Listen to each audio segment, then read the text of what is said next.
3D technológia je založená na princípe vytvárania ilúzie hĺbky v obraze.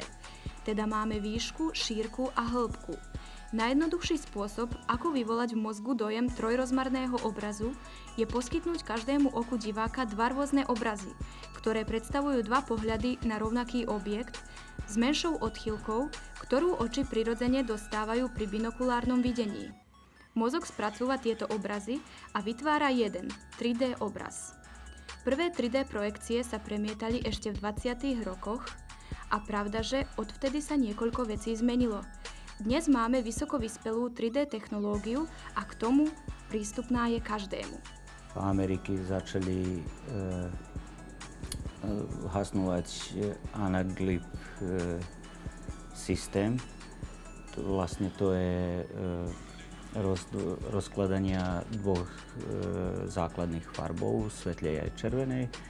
Takže je obraz trocha,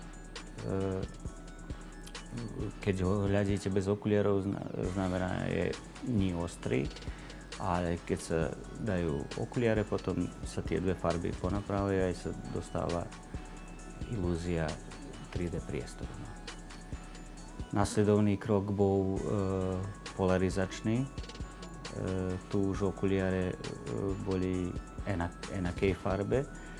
A prvé boli polarizačne linijské a nasledovné boli koncentričné. Tie najviac aj teraz používajú v kinách. To je jedna lacnejšia varianta. Jedna oveľa ozbiljnejšia aj drahšia varianta je Eclipse metód. Ona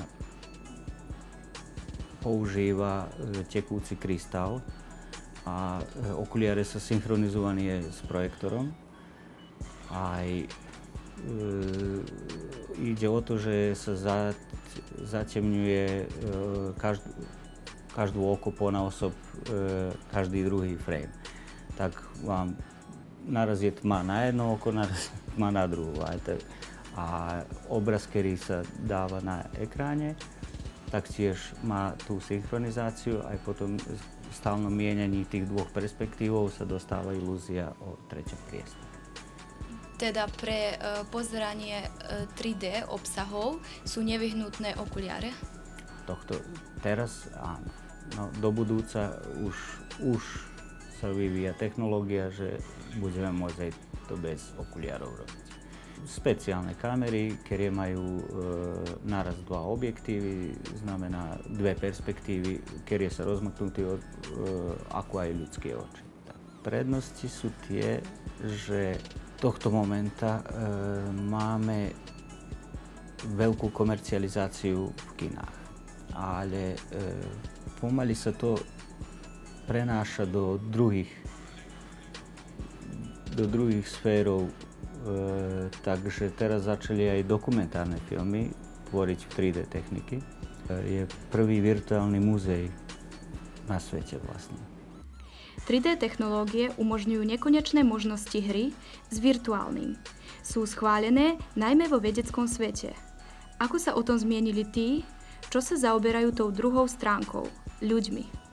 Istraživanje ktoré ukázalo, že 8-krát viac sa pamätajú tie 3D filmy, ktoré sa hľadenie.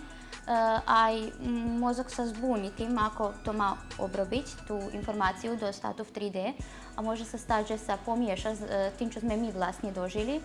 A že podsvesne na nás môže uticať na naše postupky. Ako každá novosť na počiatku býva, ako ju odbijajú ľudia a posle ju prihvatia, keď sa dosť stráži samý fenomén. Myslím, že tak bude aj s 3D technológiou. A čo sa týka uticaja 3D technológií na deti, viete, že postoja istraživania, ktoré ukazovali, ako agresívne aj videoigrice, aj filmy utičú na deti, že sa to uglavnom negatívne vplyvy aj zväčšujú agresívne ponášanie u detí. Tak zamyslite si, ako to robí 3D technológia, keď ešte dostáva sa ten pocit reálnosti väčší, ako da sme tam. Myslím, že istraživanja nie to, ali môžeme len nagađati o tom, ako to može razornje uticati na djetski rozvoj.